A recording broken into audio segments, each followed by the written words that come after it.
কিন্তু সেসবকে আমাকে বলতে হচ্ছে, কারণ এই খোলাটা সেটা ফেরার জন্য আজকে আমার এই অবস্থা।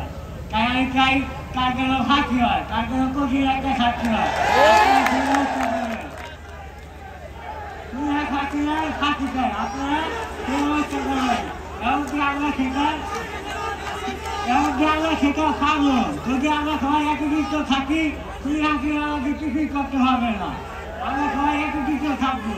তাই খুলনাকে কোনো গুলিকে এদেশে করতে দেওয়া যাবে না। হ্যাঁ, আমরা খুলনাকে থাকি চাই। আপনারা আমার জন্য দোয়া করবেন, আমি যেন আপনাদের আগে খুবগুলো করে খুব করে আবার আপনাদের আগে পড়াশোনা করতে পারি। এমনকি খুলনাকে মধ্যে আপনারা আমাকে দোয়া করবেন। আর সেই সঙ্গে আমি জানাচ্ছি সেটা ছিলাম শুধু যে আমার এই অবস্থা করছে তাই নয়, আমার এই চোখের সামনে এক ভাই এদিক দিয়ে ঘুরে লেগে এদিক দিয়ে হয়ে যায়, এমনকি রক্তে সে জায়গাটা ভেসে যায়। তাকে নিয়ে অনেক ঘোরাঘুরি করেছিলাম, আমিও কিন্তু সেটাকে গায়ে দেখতে পারি নাই।